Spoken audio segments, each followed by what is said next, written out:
जरा अपनी आंखें बंद कीजिए और खुद को ले जाइए आज से लगभग 2500 साल पहले, जहाँ न कोई भारत देश था न कोई एक राजा, बल्कि हर कुछ दूरी पर एक नया राज्य था, जहाँ हर राजा खुद को सबसे शक्तिशाली मानता था। हर राज्य अपने पड़ोसी से डरता था और हर तरफ सिर्फ एक चीज़ थी, संघर्ष। ये वही समय था जब भारत 16 बड़े राज्यों में बटा हुआ था, जिन्हें कहा जाता था महाजनपद। महाजनपद की शुरुआत वैदिक काल के बाद, जब लोग अस्थायी रूप से बसने लगे तो छोटे छोटे जनपद बनने लगे। जनपद यानी एक ऐसा क्षेत्र जहाँ एक ही समुदाय के लोग रहते थे।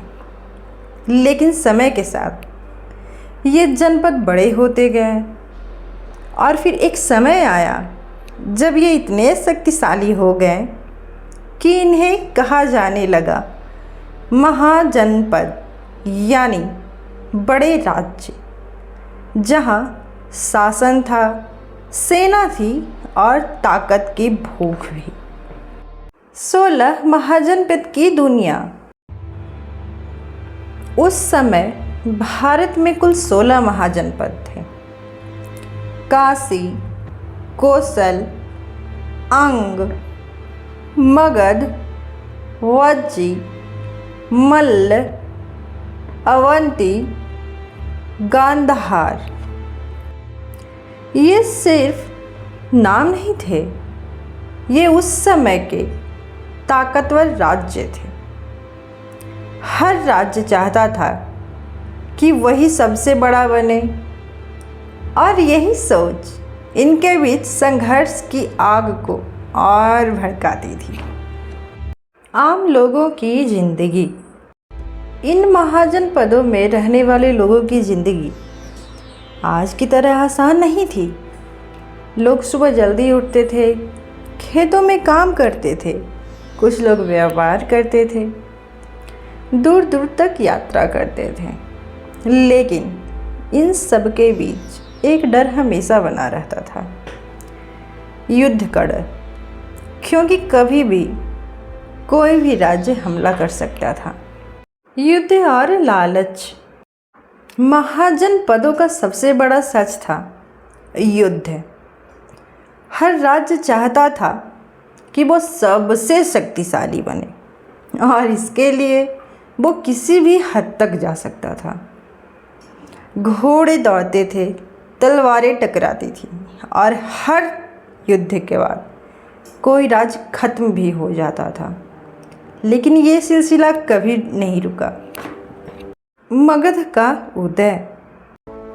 इन सब के बीच एक राज्य था जो चुपचाप अपनी ताकत बढ़ा रहा था। वो था मगध। मगध के पास उपजाऊ जमीन थी, नदियाँ थी और सबसे बड़ी बात, उसके शासक बहुत बुद्धिमान और शक्तिशाली थे।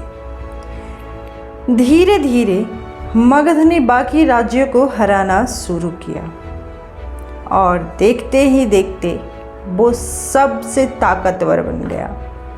लोकतंत्र की शुरुआत। लेकिन महाजनपदों की नियुक्ति सिर्फ राजाओं तक सीमित नहीं थी। कुछ ऐसे भी राज्य थे जहाँ कोई राजा नहीं था, जैसे वज्र। यहाँ लोग मिलकर फैसला लेते थे, सभा होती थी और निर्णय सामूहिक रूप से लिया जाता था। ये भारत में लोकतंत्र की शुरुआत थी। पतन। लेकिन हर चीज़ का अंत होता है। लगातार युद्ध, आपसी दुश्मनी और लालच, इन सब ने मिलकर महाजनपदों को कमज़ोर कर दिया। छोटे राज्य खत्म होते गए और बड़े राज्य उन्हें अपने अंदर मिलाते गए। नए युग की शुरुआत।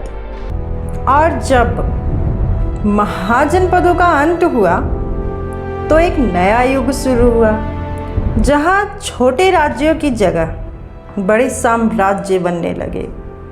और इसी रास्ते पर आगे चलकर उदय हुआ मौर्य साम्राज्य का।